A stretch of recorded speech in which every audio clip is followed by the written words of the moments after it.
Okay, so today we're going to be taking a look at polymerase chain reaction, also known as PCR. And I know it's been so long since I've posted a video, um, but I'm back, hopefully for at least a little while. And yeah, I really enjoy making these videos, so hope I can make some more. And yeah, just hope you guys study for your exams and understand biology a little bit better. Yeah, so we're gonna go through the history of PCR, how PCR works, the ingredients that you need for PCR, how to troubleshoot your data, and then there's a quick quiz at the end, as I usually do at the end of my videos here, okay?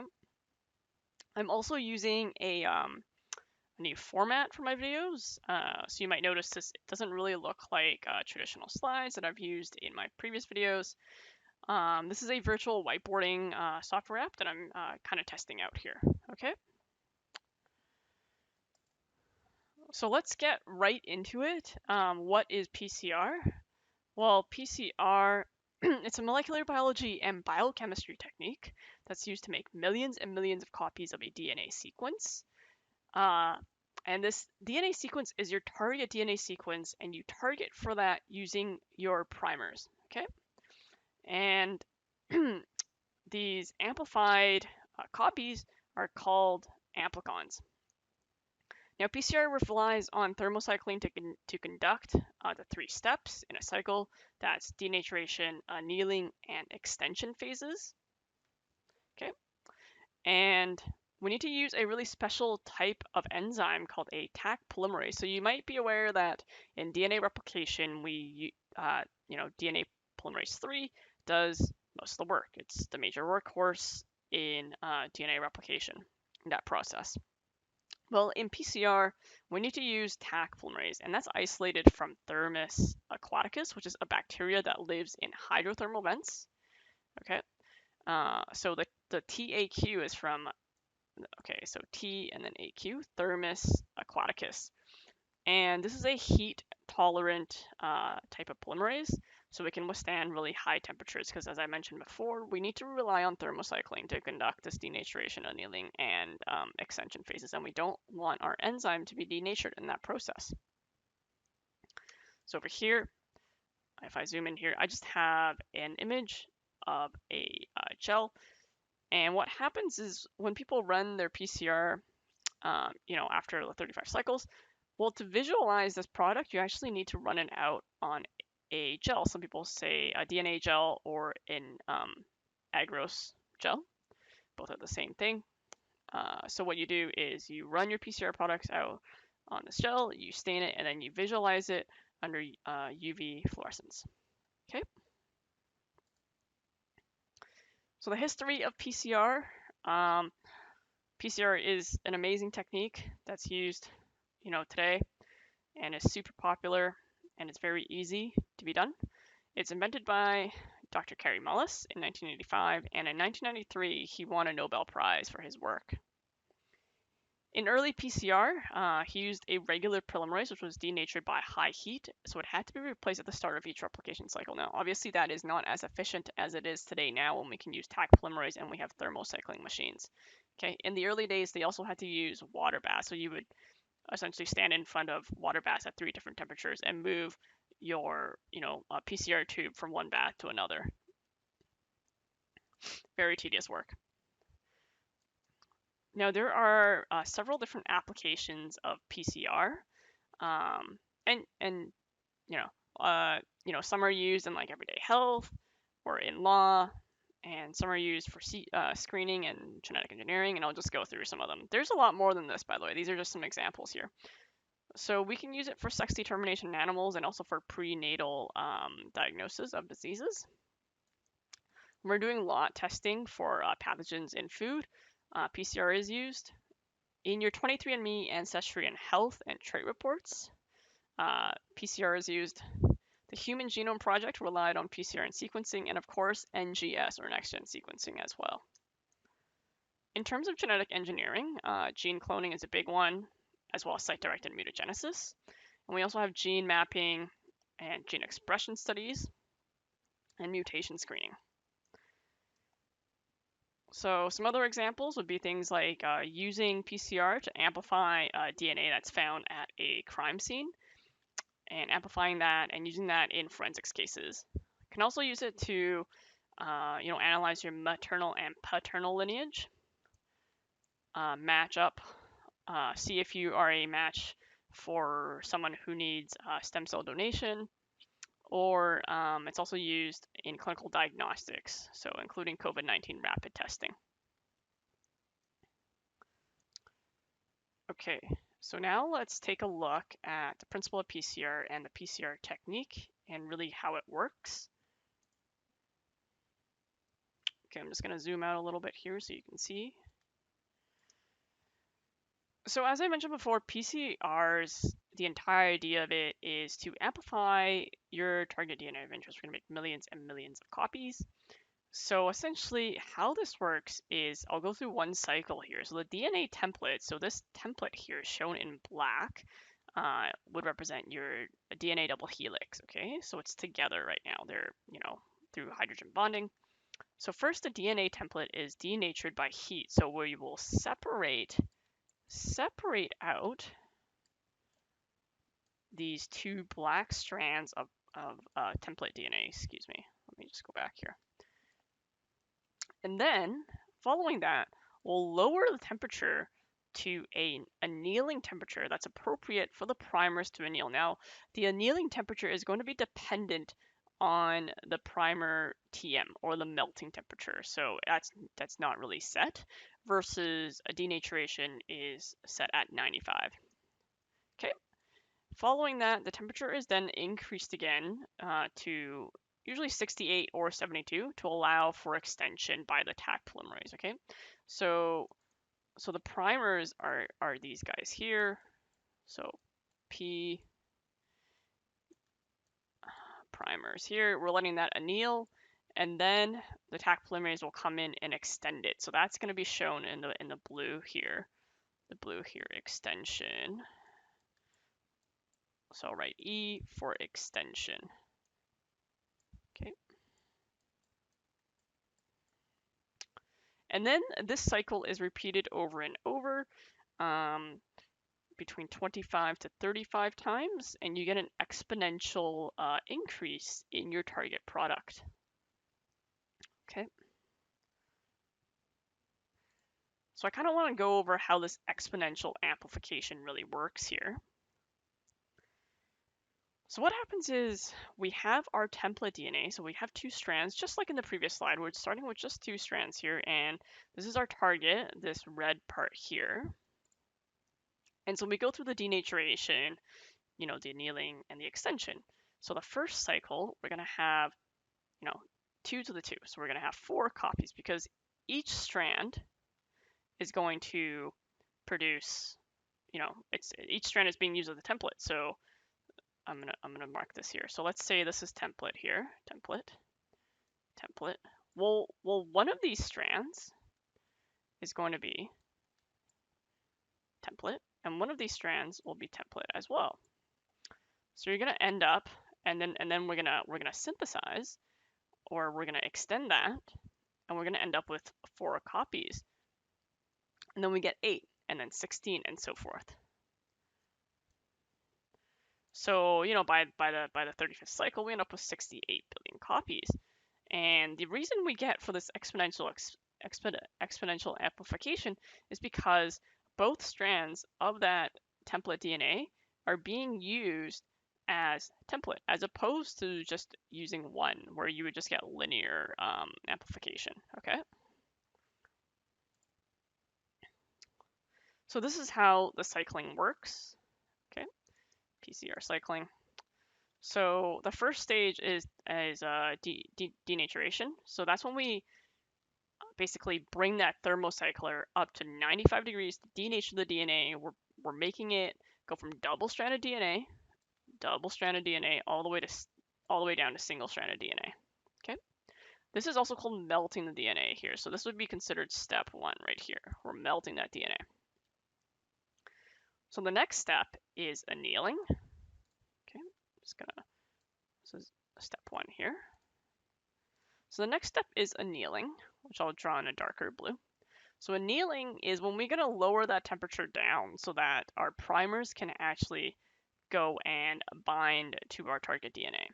So that's going to usually be, 3 to 5 degrees below the melting temperature of the primer. So here's step 2 here. We're annealing. Okay, you can see that it's somewhere between 50 to 60. And then we have extension. Okay, so extension is the third phase of a PCR cycle, and that's when we raise that temperature to 72 degrees to allow the strands to be completed by Taq polymerase. So again, we're repeating this 3-step cycle as needed. So this 3-step cycle is just one cycle of the entire PCR, like chain reaction. Usually we need 25 to 35 cycles to make enough copies so that we can visualize that on a gel. Okay. So there are a lot of things that go into a PCR master mix. I'll talk about a few here. Not a few, I'm going to talk about all of them. And then I'll go into the reaction buffer on the next slide, okay? So you're going to need your forward primer and your reverse primer. I've already talked about these. These are needed to anneal to the template. So one's going to anneal to, your forward strand, and then one's going to anneal to your complementary strand. Magnesium here acts as a cofactor for the polymerase. We have DNTPs. These provide the nucleotides needed for extension. The PCR reaction buffer. So this contains a lot of ingredients to improve that overall PCR reaction efficiency. You need that Taq polymerase because that's the enzyme that's doing, all the extension, all the work. And your nuclease-free H2O will make up the volume of the reaction. Okay. So usually your PCR reaction is, some sort of set volume, 20 microliters, 50 microliters, depending on what protocol you're following. So to make up that rest of that volume, you just use nuclease-free water. Okay, let's go into the PCR buffer here. So as scientists, we should always know what's going on in our PCR tubes or our microcentrifuge tubes or whatever tubes you're working with. You should know what ingredients you're putting into them. We're not just pipetting small volumes here. We need to know what's doing what and what's going on. So I'm going to explain what some of the ingredients that go into the PCR buffer and what their purpose is. Okay. So number one is potassium chloride. So this K+ ion is going to bind to your DNA backbone. Remember the DNA backbone? DNA backbone has a negative charge, right? Negative charge. So this potassium ion is going to be really, really attracted to it. So when this potassium binds to that DNA backbone, it's going to increase the melting temperature and actually allows more time for the primers to bind. Okay. Number two is DMSO. So this disrupts the hydrogen bonding between bases, so increasing the denaturation rate of GC-rich templates. So if your primers, if your DNA target sequence has really high GC-rich area, the DMSO will really make a big difference. Okay. Third ingredient that's in there is glycerol. So this reduces hairpin and secondary structure formation. So when you have secondary structure or hairpin forming, it's going to make it really difficult for DNA polymerase to get in there or for primers to anneal. 4 is BSA. So this prevents inhibitors such as fulvic acid from stopping the reaction. So DNA that's from the environment, such as like dirt or whatever else that's at a park or whatever, there's lots of different types of acids in there. So these will inhibit the PCR reaction, but the BSA prevents that. And it also prevents your PCR reagents from sticking onto the side of the tube, because we want everything together at the bottom of the tube so that the reaction can actually take place. Okay, so number 5 is PEG. So this prevents the reannealing of denatured single-stranded DNA. So we want that DNA to stay single-stranded so our primers can anneal, and then Taq polymerase can come in and extend it. Okay. So number 6 is gelatin. So this is really, really high viscosity, and it actually prevents excess evaporation during that extreme heat in the PCR reaction. Okay.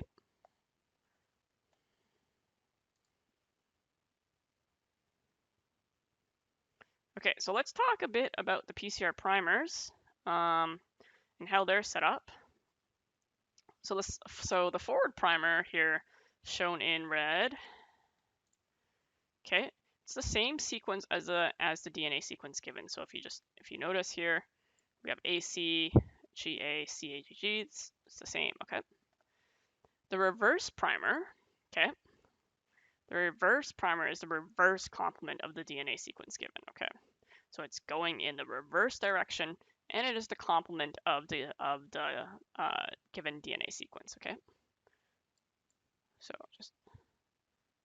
So you see a C binding to G, and then ATGG, and CC on the primer side. So here's a couple rules for designing primers. They must be complementary to the DNA sequence you're studying, and they have to be unique to the gene that you're studying as well. So they can't be repetitive sequence, or otherwise you'll have a ton of unspecific binding. Your two primers together, so both your forward and your reverse primer, okay, we're going to treat them as a pair here. So they must have similar melting temperatures, okay, and also similar GC content, because the GC content is what determines the melting temperature. Okay, your primers are going to be a limiting factor in PCR, and your PCR reaction will continue until it runs out of DNTPs or primers, because remember, the DNTPs and the primers are part of the product. Okay, let's go to our PCR example. Okay, so let's take a look here first at the first part here. So we have a strand of DNA here. Okay, this is our strand of DNA, 5' to 3', and then the other side that's complementary to it, 5' to 3' going in the opposite direction. So what we're going to do first is we're going to go through denaturation. So this brings our double-stranded DNA to single-stranded DNA, okay? So we pulled this apart, okay? So now we have two single-stranded pieces of DNA, but they're still complementary. Okay. Now we're going to lower the temperature. We're lowering the temperature so that our primers can anneal. Okay, so our reverse primer is binding here in blue, and our forward primer can bind, okay? Remember that the primers always bind to a complementary sequence, okay? Okay, so now let's move to the next part here. So now we're going to raise the temperature a bit to 72 degrees so we can get the extension of those primers to complete the replication of our target sequence. So it's raised to 72, Taq polymerase comes in and finishes it. Now we have a complete target sequence on both strands. So that's how PCR works. Okay, so I want to talk a little bit about choosing your annealing temperature. So here we have an image of a gel with increasing annealing temperature. Okay, so left to right. So left would be the lowest annealing temperature, and then the right-hand side would be a 72-degree annealing temperature, all right? Otherwise, everything's the same. Same primer, same template. You know, we're using the same reaction buffer, okay? So this gel demonstrates how important the choosing a correct annealing temperature is, because as you can see, our target amplicon is this size here, and you know, we're getting a ton of unspecific binding here. We're getting a lot of off-target bands when our annealing temperature is too low. But as we increase that annealing temperature, we see more and more of our target DNA sequence being produced. So a higher annealing temperature will result in reduced non-specific binding and thereby increase your amplification of the target sequence, okay? But if your annealing temperature is too close to the melting temperature, primers will actually fail to bind, and no target amplicon will be produced. So generally, you can start with an annealing temperature of 3 to 5 degrees lower than your primer TM, and then from there you would optimize your annealing temperature. Okay. So let's go into controls and how they work and how to interpret them. Just gonna zoom out a little bit here. Okay, so controls. So there's two types of controls that we can run. One is the negative control or no template. So that's why we call it a 0T. And the other is a positive control. Excuse me. So what does the negative control contain? Well, it contains everything in the PCR mixture except template. So everything like the PCR reaction buffer, the primers, the magnesium, just everything, but no template. And in the negative control thereby, because there's no template, we expect no band. Okay, so we expect that there's nothing for the primers to anneal to. So, well, what does it mean if we have a band observed in the negative control? So if there is a band that's observed, it means that there's contaminating DNA in our PCR mixture or our PCR master mix. So any bands that are amplified may have come from that contaminant DNA rather than added template. So the bands that we're observing in our experimental lanes can't be trusted. Okay. So let's look at our positive control here. Okay. Our positive control, we're using a known template and set of primers that we know have worked before. In terms of what we expect to see, well, we would expect a band of a known size that we have determined previously. Okay. So if there's no band in this lane, what does this mean? Well, this means that there is some kind of mistake in setting up or running the PCR. Usually, this is due to operator error, or in other words, a pipetting error. Your buffer could be at the wrong pH. You could have set the wrong annealing temperature. The Taq polymerase could have expired. But most of the time, it's operator error or some type of pipetting error that has been made. Okay. Let's go further into the troubleshooting.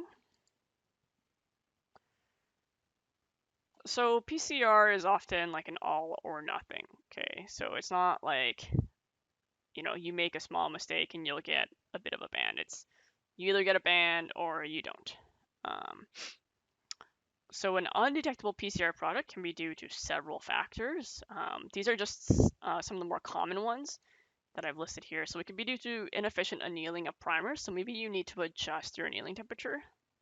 You've overestimated the amount of DNA template. So if you put too much template in your PCR tubes, you actually won't get any extension. The primers won't bind well. It's just way too much in there, and you won't get a product. You forgot to add a component of your PCR master mix. Your reagents are expired. There's RNA contamination because it competes for primer binding. If you have too many bands, well, this is due to usually unintended amplification of non-target DNA, usually from contaminating DNA. You could have poor primer design, or your annealing temperature is far too low. Okay. Okay, so as I usually do in my videos, I always end off with a couple of quiz questions to test your understanding. So I'm not going to read these in depth, and I won't pause on these for too long. You can pause the video if you need to as I scroll through the quiz questions. So here's quiz question 1. It's a multiple choice question. Here's quiz question 2.